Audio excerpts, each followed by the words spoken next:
Welcome, everyone. I'm Ann Bagchi. I'm going to be moderating this session. I'm a professor at Rutgers University. I'm a sociologist, nurse practitioner, and my direct connection with MSA is my mother has been living with MSA for 8 years now. We have today Dr. Susanne Bechstedt from McGill University and Dr. Amber Van Laar, VP of Clinical Development at Ask Bio. So we have some questions that came in through the chat, and so we're going to start with a couple of those. Note that the other presenters were not able to join us for the Q&A, so I'll go ahead and ask the questions, and we may have to say we're not able to answer that, but we'll do the best we can. So the first one was, what tests will we request from a doctor to order a test for synuclein? For instance, in the USA, they have the SIN1 test, but this is not available in Canada. The presenter speaks about a lumbar or plasma test with the assay that can test for synuclein. What would we call for the doctor to order the test? So do either one of you want to address that? I will give this one a go. This was a study level type of test that has been done, and it's usually coming from the CSF. So that's the spinal fluid that covers the spinal cord and the brain. I do not believe that this is commercially available, so it's not something your doctor can just order. However, they may be aware of other trials that are running right now. I know there's a lot of work trying to figure out how to use other biofluids, so something like taking this from blood rather than the spinal fluid. So perhaps they're aware of trials that you could be involved in to take a look at what the alpha-synuclein is doing in your particular system. But this is not really commercially available. You can't go to like a LabCorp request to go get this blood test right now. But please talk to your physicians. Thank you. Dr. Bechstedt, after watching your talk, I want to make sure I understood what you were saying about the TPPP. So what I understood you to say is that the TPPP aggregation precedes alpha-synuclein aggregation. But that TPP is toxic to oligodendrocytes. So if the TPPP is aggregating first and destroying the cells, then how does the alpha-synuclein play a role? Okay, so there's going to be a long answer, and the end of the answer is we don't know this yet. So we need more research in this topic. So all we have right now is samples from patient brains. That's patients that have deceased in either the MSA case or we have control brains. And all we can say is that we see a lot of aggregation in MSA brains. And because we see so much more TPPP aggregation than alpha-synuclein aggregation, there is we deduce essentially that the TPP can be there first and can be there alone just based on those numbers.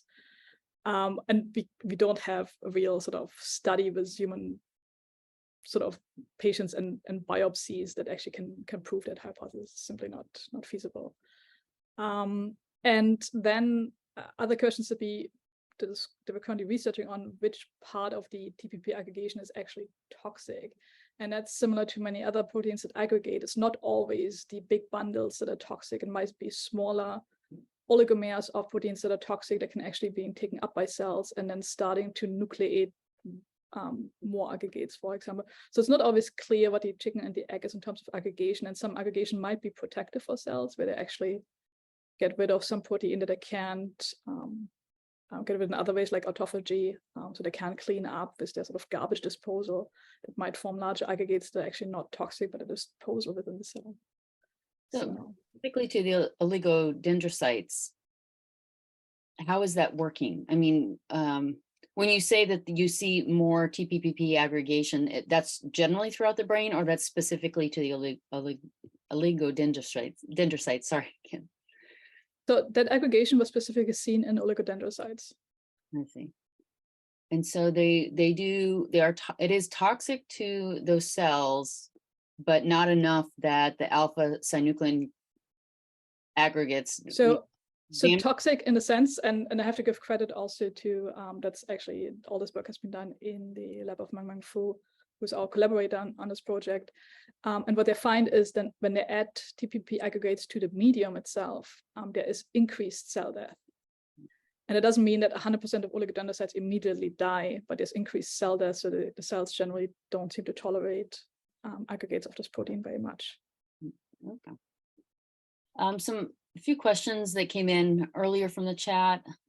So alpha-synuclein has a function in cells, right? We know that. If that's true, I guess that maybe I'm trying to interpret this question. What the question actually said is, if a protein has normal function in cells, why does it take several decades until disease onset? And I'm assuming the answer has to do with these aggregation of non-normal cells and how facts Can accumulate. I take a stab at that? So I think it's a couple things. So one, like synuclein by itself, just because we see it balled up and it's aggregated, doesn't mean that that in of itself was toxic. This is kind of what Dr. Bechstedt was just saying. So I think, again, some of this is going to be speculation, but it takes time to do the damage in order to finally compromise that cell for it to die. So we know, like with neurons, and I'm going to step back to Parkinson's a little bit because I think it's relevant and more of what I know. But we think that there's a whole process. There's a whole bunch of things that are going on. Synuclein may just be helping to kind of tip the balance between like the cell's just not going to make it, or the cell can kind of chug along and keep going. So, and again, it's not, there may be more changes that happen to a protein that make it more likely to be toxic. So, when we're talking about like synuclein is everywhere in the brain, like, and we all have it. And this is actually conserved across many species. I mean, even fish have some forms of synuclein. So it can't be all bad, right? And this is, I think, what makes the story of synuclein so difficult. And it's and other proteins are like synuclein. But I think it's over decades and decades of these proteins turning into maybe a bad species, or more and more of them turning into a more toxic form. That's then leading to more damage to the cell in a variety of ways. So like mitochondria, the little powerhouse of the cell, if they get injured, over enough time, it just really becomes a balancing act. At some point, the cell just can't make it, and it gets sick and can die. So, I think these therapies that are really targeting alpha-synuclein specifically, this is why I think we're not going to find benefit from completely squashing synuclein. Like, we need some there. It's doing something. I think we still have to figure that out a little bit. But I think in the cases of neurodegenerative disease, something happens and you actually get more of this toxic form of synuclein that seems to be more of the damage. But it does seem it can take a lot of time before we see the final consequences, let's say. So I'm glad you brought that up. Last year at this same conference, there was a speaker who talked about a potential therapy. So his basic point was a lot of the therapies have been addressed at removing unhealthy alpha-synuclein, but the answer is just pouring in lots of healthy synuclein. Do you know anything Sure about the status of that approach? I don't know if you've seen any of this, Dr. Bechstedt, but it's an interesting sort of move that I see in the field. And, I think this is kind of speaking to some of what I was just saying, where you can't just remove synuclein. There is a lot of times where we try to knock down just the bad synuclein, but you actually can take out all synuclein this way. It's really hard to get just the one type of synuclein. I think there's a lot of debate right now as to what the most toxic form or forms of synuclein are on top of that. So I think the idea is that you overwhelm the cell with healthy synuclein to drown out the sort of the toxic forms. I do worry though that there's this like the nucleation. So you get this one bad protein that really can make all of them start to turn bad, and then you kind of compound the problem. This research is so early that we really don't know, what this is going to look like. But I think this is the idea is that you overwhelm the system with good synuclein, so that it kind of just diminishes the bad forms of synuclein. Yeah, the analogy that was given for the talk was a fire, putting a fire out. And the question was, what if the analogy is more like a clogged sink, where you have clogging the sink and pouring more fresh water in isn't going to solve the fundamental. That's my concern too. But I think we've yet to really see some of this data coming through. Okay. Another question that was there for Dr. Bechstedt: are the proteins tau, alpha-synuclein, and TPPP related, as they all seem to form fibrils aggregates? So what's the connection between all these proteins? So that's a great question. So they're not related in the sense that they have a common anchor cell where they're stemming from. But they're related in a sense that some of their sort of biochemistry is similar. So a lot of these proteins have large regions that we call disordered. So lots of proteins that like to have like a little fold. You have to imagine this like origami. They really like to adopt some stereotypical folding in cells, and that is something that's very stable and that proteins like to do. And then we have a large part of the human proteome that actually is just, we imagine it sometimes as sort of spaghetti that is just hanging out and they are floating around and they don't have any of these stable origami folds. And that is common to those three proteins. So they do show a lot of this disorder. And that might be part of the reason why they're also so likely to aggregate and why they're so likely to adopt different conformations that give them different ways to well, either perform their job in cells or to make these oligomers or even these large fibrils in case of these proteins. So there is a relatedness in a biochemical sense, but not in a classic sort of genomic sense. This is why we conceive these bad proteins. So you can find alpha-synuclein in someone with Alzheimer's, which is considered to be a tauopathy, a tau problem. And but you can also see tau in people with Parkinson's and MSA. So there is just this tendency of these particular proteins to behave badly, like was just said. But just know that when we look at brains, after autopsy, a lot of neurodegenerative diseases have a lot of these proteins. It's not just any one of them. So I know recent research has looked at possible viral infections as a cause for development of type 1 diabetes. And it sounds like this idea of this kind of insult, some kind of infection, triggering the process, this transmission, which Wouter talked about in his talk, triggering the process of MSA. What do we know about that? I mean, I know some of the other talks have talked about infections of the bladder are more likely associated with MS, or more commonly associated with MSA, and ones that start in other areas like the nose, for example, or the gut are more associated with PD. What can you tell us about the research being done on that? Anything to add? I'm sorry? Let's see if Dr. Bechstedt had anything to add. This is a very complicated question to ask.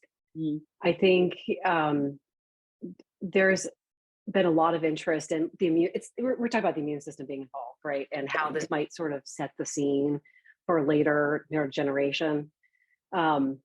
There's something to it. I think it's really, again, chicken and egg kind of question that I think is really hard to figure out. And it's been particularly difficult because a lot of the animal models that we use in studying these diseases outside of the human body, we do them in sterile environments. And so we're looking at, kind of an artificial environment that doesn't really represent the people, out in the world living with these diseases. And so I think that it's complicated our understanding of this. And that being said, there is research now, they're dirty research. So you put them dirty cages and they're exposed to different things, and you want them to get sick sometimes, or you will actively get them sick to try and test this hypothesis. And it does seem that there's something to it, but we all get sick, right? But not all of us get MSA or Parkinson's. So there is some buffering capacity here in the system, that's there. So what makes other people more prone to have the same, we're talking common infections here, flu, UTIs. What makes them more likely to go on to get something like MSA? I think that's what we're trying really hard to find out. There is a lot of research looking at it this way now, because it also tells us some answers and clues as to what the immune system is doing and how it's involved in propagating potentially these diseases. Right, and I think from what I understood from some of the talks, the idea is that some people might have a certain genetic mutation that by itself is not a problem, and that's correct. With type 1 diabetes too. So by itself, it's not an issue. So that's why some people can be exposed to HIV and not get sick. Yes. Yeah. Because some people are just genetically. So I guess that's part of it. And well, there's not much that's been recognized as like a genetic link to MSA so far in particular. But again, just like Parkinson's, like it took us a little while, but sure enough, we can find those at least risk factors for developing some of these diseases. And once we start to get those clues, the world will, open up a bit more, but we're getting there. Yeah. Yeah, and the big studies for that are currently underway, right? For genetic risk factors, MSA. Exactly. Dr. Bechstedt, so what are the implications of your research on microtubule research related to therapies, therapeutic, or is it, is your work more related to developing therapies or developing understanding of disease process? Or both? But I would say in an ideal world, always both. But obviously we are basic researchers and we're really trying to understand what is happening in diseases. And I think the idea that all these sort of large train tracks in cells, when they start being disturbed and a cell is losing that functionality, is involved in these diseases, not necessarily as the root cause, but certainly once as a second or potentially third step is reasonable to assume. And then as a logical consequence, that is something that can actually be repaired by drugs, etc. That is to say, before we find the actual cure there's more research that needs to be done, because microtubules you can find in all cells, and we cannot start freezing microtubules in all cells. So there's much more to be done there to understand how much, when, and how do we target things. I'm glad you mentioned drugs, because the specific question was, are any clinical trials underway that are looking at drugs related to microtubule?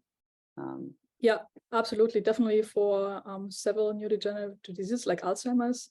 But I think they're extremely early trials. I think they have a super low number of patients, and I think they're just about how well these drugs are being tolerated. Again, most of these drugs come out of chemotherapy, anti-cancer drugs, and there are a lot of, it's life and death within months. A lot of side effects can be tolerated, just to, get over the fact. But for treating a neurodegenerative disease for a decade, 2 decades, 3 decades, there are side effects that cannot be tolerated, and so these studies are underway. And then I think the other problem with microtubule drugs as well is that in human studies, we cannot currently prove, and the level of proof is high for getting approved as a drug for a certain disease, is that it is actually targeting microtubules in those cells that are affected. And that proof eventually has to be provided. And so we'll need to do a little more there. And then again, ideally, we don't want to target microtubules everywhere, so we might have to use drugs that specifically target the brain, the blood-brain barrier, to get into the brain, maybe even exclusively go there, and then hopefully also target specific cells in the brain and not just everything at all the time. And again, there might be side effects that are tolerable, like maybe slower learning at the age of 60 is to be expected anyways. But if you're, the entire day drowsy suddenly, then that would not be accepted as a side effect. Drug that was found to be effective, what would be the mechanism of action? Would it be promoting the development of healthy microtubules, or what? Yeah, I think stabilizing microtubules in general, because microtubules do turn over a lot, as I was trying to hint at my talk, and so we could just get sort of equilibrium a little more into stabilization and less into destabilization. Just turn the dial a little bit. That might give enough stable microtubules in those backbones that can now do their jobs. So nothing super dramatic, just a little bit dialing towards stabilization. And again, microtubules are being made all the time, and so yeah, maybe a little would go a long way there. Okay, Dr. Van Laar, I know we talked about this in the clinical Q&A, but I wanted to give you an opportunity to talk a little bit more, address some of the questions that came up related to the clinical trial, the questions about the safety of gene therapy, and some of the other things we talked about in terms of your study. Yeah, so I think I saw a question about the size of the study too. So we're using an identical approach to give the same drug, AAV2 GDNF, to patients with MSA. And it's very similar to what we've done with Parkinson's disease. So not with a rare disease, but with actually quite a large indication with Parkinson's. Now, both of these conditions, and this is again why we're really focusing in on the Parkinsonian subtype of MSA, both of these conditions stand to benefit from GDNF because they have a GDNF deficient state. And so we're bringing back, what's a growth factor or neurotrophic factor. So it's like food for neurons. In MSA specifically, having a chance to work with our colleagues at the NIH and Dave Goldstein's group, had a chance to look at post-mortem tissues, people who have passed away, donated their brain tissue. We looked at people with MSA and people without MSA. And sure enough, there was a massive deficiency in MSA or in GDNF, specifically in the part of the brain where we're putting our gene therapy.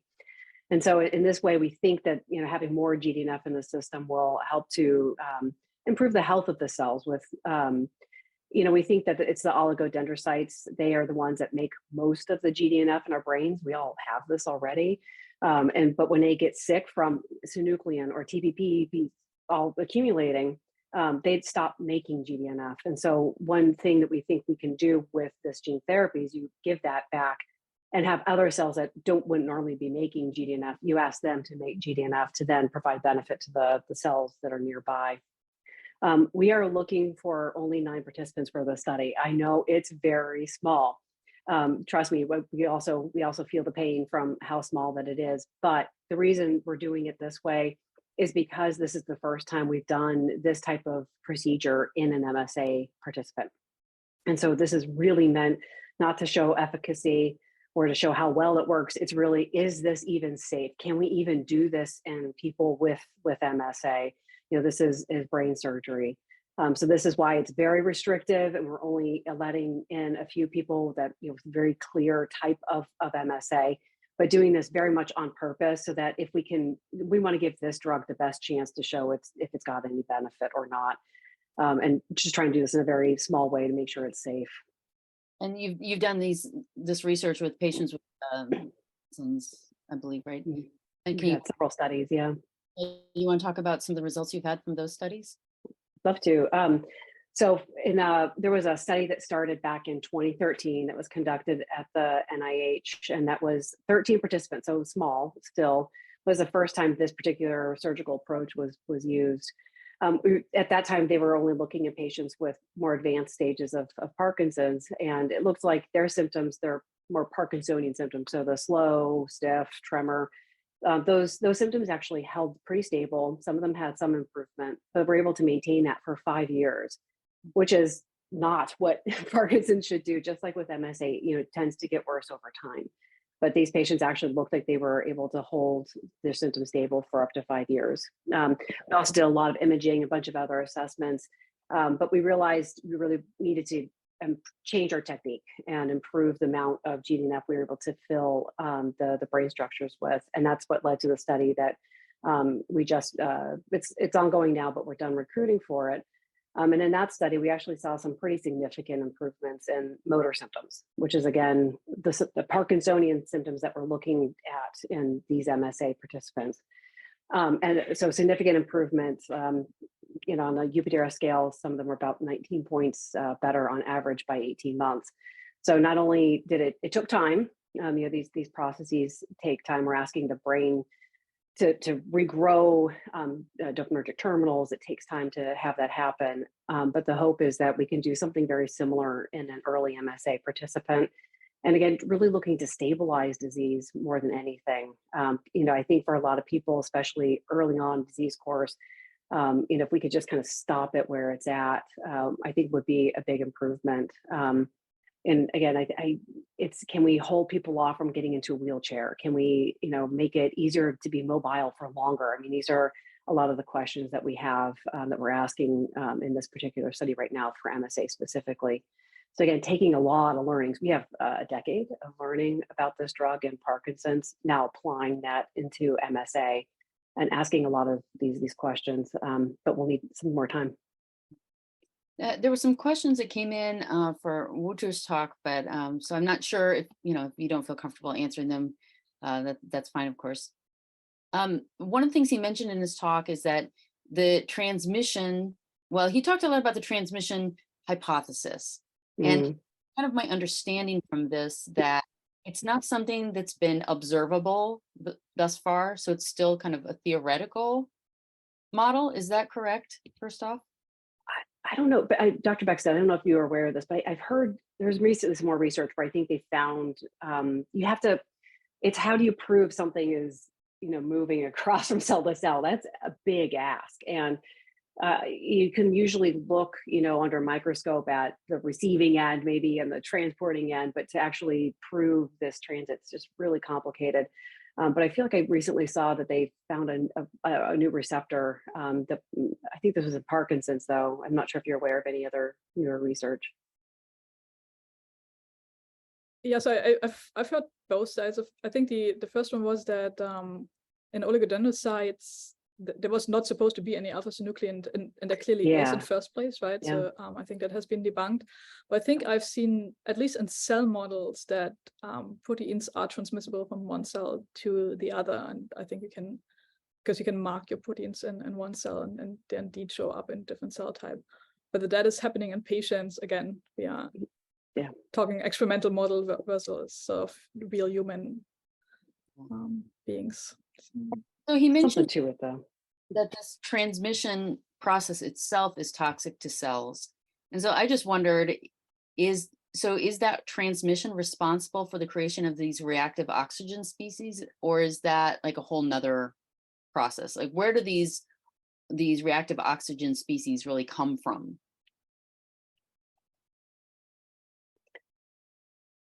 a lot of places. Like it's in sometimes like so I'm going to refer to mitochondria. So the little powerhouse in the cell, but if they get sick in any way, especially in brain cells specifically, they just start producing a bunch of oxidative species, and then it's self-propagating at that point. And then it can damage, other proteins, other mitochondria, your lipid membranes. I mean, it starts damaging, everything. And trying to like get that oxidative stress level to come down is difficult. But our cells have systems built in to try to, bevy against this.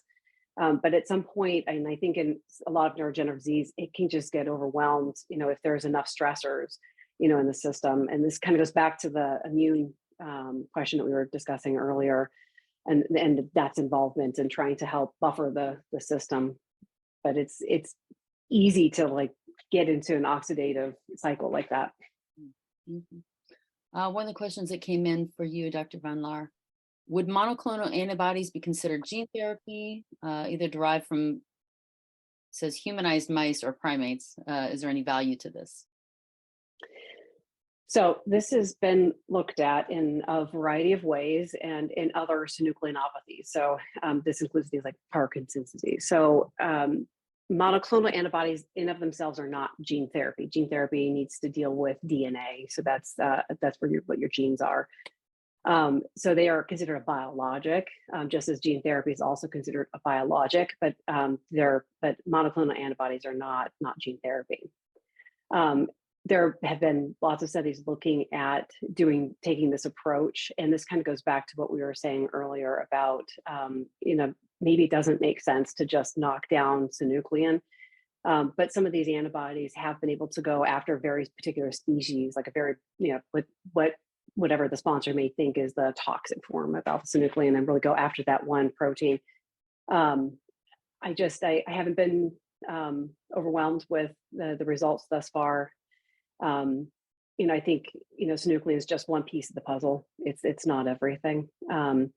And maybe that's why I think that there's still we're waiting for some other studies to read out, looking at different types of antibodies going after different types of synuclein. Maybe there's something there. But then again, this is what we just saw with the Alzheimer's drugs, right? That there was a lot of, it's also been a little bit controversial, I would say. So I think there's maybe something there. And I know, after seeing some of the successes with Alzheimer's, there's going to be a lot of interest in taking the same route for Parkinson's, MSA, other neurodegenerative diseases. So I say stand by, but I remain skeptical of just taking alpha-synuclein down in the system. I'm just not sure that's going to fix it.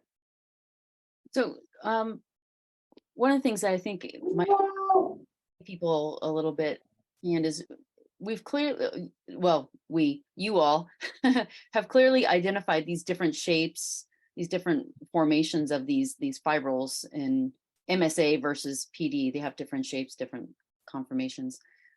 So in using kind of like a lay perspective, why is it so hard then to identify through diagnostic tests? And I think what Dr. Valbuena, who wasn't able to join us, was saying one of the problems is that the solutions that are used for some of these tests by themselves create difficulties. And so he was suggesting an approach where you use step one to first identify the synucleinopathy, and then use a second test to distinguish MSA from PD. But it sounds like that's still very preliminary. And then he also mentions exosomes as a way of diagnosing at least Parkinson's disease. Can you explain some of this in more lay terms? Let me try back. I don't if you had anything to start with, Dr. Bechstedt. No, I think that's your domain. I mean, I think we're just not there yet. At some point we will get there. Part of the problem here is just validating these assays and combination, from the way the FDA would look at this, right? This is there are certain standards that you have to meet in order to be able to say that these assays will diagnose disease. And the other issue with biomarkers is, is it there to diagnose? Is it there to help us with prognostication? So how is your disease going to change over time? How can you use this also to say if your treatment is working or not? We just aren't there yet. I think in a lot of other diseases too, it may be a combination of these different multiple biomarkers put together to make a ratio. And a lot of that work is being actively done right now. And so we haven't just seen the results. And what will be really telling is something's going to come through, and then you have to put it into practice, into the real world. And then we'll know, then we'll see whether or not this holds true. Because at the end of the day, sometimes it's very hard to distinguish these diseases just clinically. And at some point you need to be able to do these tests, follow somebody clinically, over time, how are their symptoms changing or not? And then ultimately we have to be able to go back and look at brain tissue. So, post-mortem, at autopsy, take a look to see if we were right. That's really the only way to confirm, whether or not, which disease state we would call whatever this was. This is happening, and so it's there. But as far as like validated, approved, like this is the way to do it, we're just not there yet. Yeah, these types of longitudinal studies, even in social sciences, are very resource intensive, very expensive. So this is why something like the exosomes would be helpful. They're a little bit easier to get, from biofluids, multiple types of fluids. But you have to have the technology to be able to interpret that. And it would be nice if we can make that work. A lot of effort is going in that direction. I know the Michael J. Fox Foundation is working on this, and they end up getting a little bit of MSA and other synucleinopathies that come in the mix. So I think there's some benefit from that research as well for MSA. Dr. Bechstedt, what are some of the things you're looking at next with your research? So define next. And so that's always a combination of what can we get funded and I think that immediately I feel is part of the equation, and also what type of people I can recruit based on that funding is really always the question whether those are sort of starting PhD students, or whether we can hire an army of postdocs, for example, with lots of expertise, and also the amount of collaborations that we might be able to start depends on that. But sort of immediately, we are very much interested in the conformations of this protein TPPP and how it makes microtubules and what type of microtubules it might be making, and whether those have any kind of sort of special functionality that might be designed for functionality, and oligodendrocytes would be sort of the immediate answer to that. And then also the fibril formation is something that's immediately very interesting. how, why, and under which circumstances will a protein do that, and how do they look like on the sort of very protein molecular level? And can we learn something about that for why it's potentially doing it in certain circumstances? So research that's been done in other alpha-synuclein related diseases has obvious implications for MSA. Are there other types of research being done in rare diseases, other approaches to doing research, or other types of studies for rare diseases that are being done for MSA, or could or should be done for MSA? Or is most of the research just focusing on Parkinson's disease and other alpha-synucleinopathies? I think that's currently correct. I think a lot of the knowledge in the field is originally stemming from Parkinson's, and I also shout out to you, Michael J. Fox Foundation. It's just doing an incredible amount of work, not just on the financial side, but also on bringing researchers together and bringing resources together. Yeah. It's absolutely fantastic to see that happening, and I think that's where the MSA research is at least from my side benefiting a lot from. This kind of assembly of knowledge and resources and expertise. From a rare disease standpoint, I think that has helped us from a clinical trial perspective. I mean, I think there's a lot that I would say I've learned by looking at the drug development pathway. So what steps did they take that were successful, in other rare diseases? I think we can learn, from that way, from a clinical trial standpoint. But I echo everything Dr. Bechstedt just said about the synucleinopathy research that's being done elsewhere.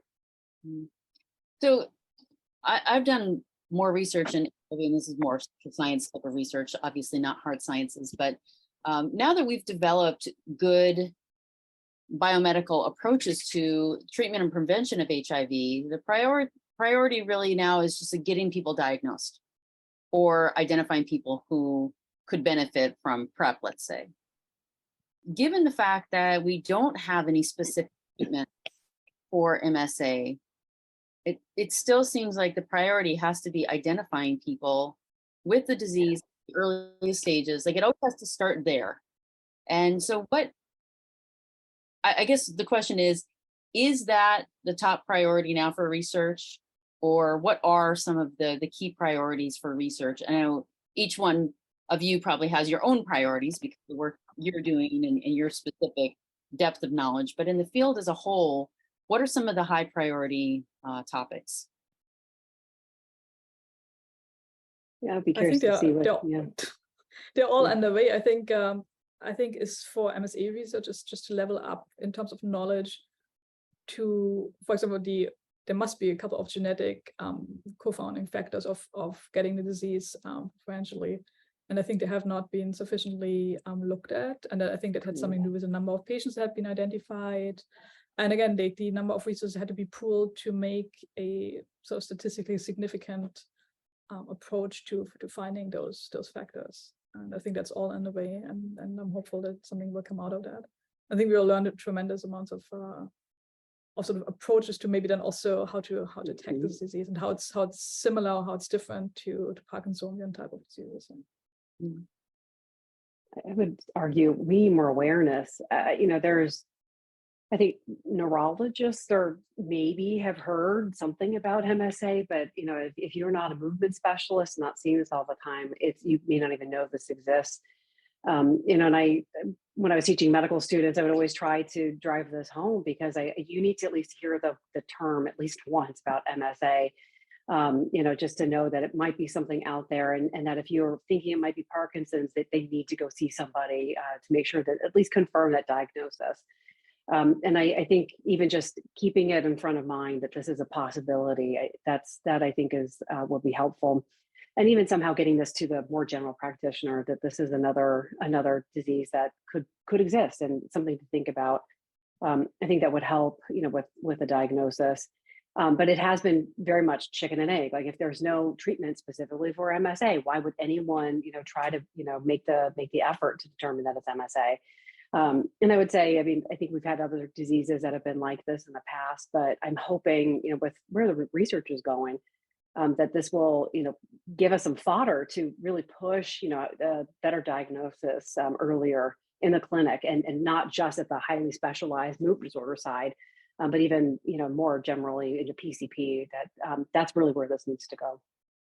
Now, this is a question maybe I should have asked during the clinical Q&A, since you're both more on the hard science. I'm a social science researcher myself, and so I'm kind of curious to know the status of the social science research. Like, asked about awareness among neurologists. Is anybody doing that kind of research? And one of the problems as a social scientist is trying to get access to those specialties, trying to somehow do a survey among specialty, because I'm no offense to anyone, but physicians are notoriously difficult to reach if it doesn't pertain to more hard science kind of topics. So what can you say about that, if anything, where things stand with the social science, where the needs are in terms of that type of research? It's out there. It's, I think, limited thus far, in part because, these patients are so spread out. This is why they don't even have really good, there's tons of little Parkinson's groups in almost every city. We'll never have that for MSA. And I think it just speaks to the rarity of the disease. And they don't even know how to connect. I think organizations like this one help tremendously. But I think doing a big research study like that is just really hard. The most clinics, even in a movement disorder clinic, it's a fraction of what we see for Parkinson's as compared to how many we see with Parkinson's disease. So I think that's just a major limitation on studying this that way. But I know some stuff has been done. I'm not sure if anyone else is aware, but this will help if we can get more of that bigger population to look at. Mm-hmm. What about you? I can only add anecdotal data to this discussion, which is among scientists and among clinicians I know that are not specialist in movement disorders, it's not a term that people know of MSA necessarily. And then you're like, oh, it's close to Parkinson, and people go like, oh yeah, I understand that. Yeah. But I think there's lots more work to be done there. Yeah, and as I mentioned, my work has been on HIV. For my Doctor of Nursing Practice project, I was looking at ways to get primary care clinicians to do HIV screening in line with the CDC's recommendations from 2006. And many clinicians are still not doing that. And so, these are some knotty problems, because even if you have the tests available, if the primary care are not going to be doing this, then, and the problem becomes primary care clinicians feel they're already so overburdened with the work that they're trying to do, and 15 minutes per patient and all of that. There are a lot of systemic problems with the way our system is operating that really create a lot of unnecessary barriers as well, which we kind of talked about before the session started. This is why something simple as I need the MSA test. That's the level we need to get, these diagnostic tools at to really overcome some of that. There'll still be resistance and limitations in places, but this is one major barrier that we have right now that's getting in the way. Or, even if we did you turn 50, we do your neurodegenerative panel. That's I think where we need to be getting to, and it's coming, but we don't have the tools quite yet. So I saw in the chat, one of the suggestions was working through the Movement Disorder Society, maybe to try to do some of this more social science type of research. So that's certainly a possibility. I just want to double check through my list of questions. I think I've covered everything that's been asked here. The question that just came in is, Dr. Van Laar, are you feeling confident, I guess, about the gene? How do you feel about that? Yeah. So I feel like I have no way to answer this right now for MSA. We have so little experience with it at this moment. That being said, I've been very pleased and impressed with what we've seen in the Parkinson's disease studies that we've done previously. I hope we get even a fraction of what we saw in Parkinson's disease for our MSAP participants. But it's just so early right now. But I believe in the technology. I believe in the way that we are delivering this to be safe. And I think that's it just makes a lot of sense to try this in a GDNF deficient MSA brain.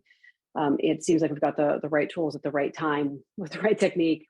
This is the right place to be trying this next. So we'll see. And we don't have, I think we've covered all the questions that have been brought in. So I'm just going to ask the one last question that came up, and we may just close a little bit early here. But the question now is, Dr. Bechstedt, how confident are you about how your findings from your research are going to be applied and contribute to future research?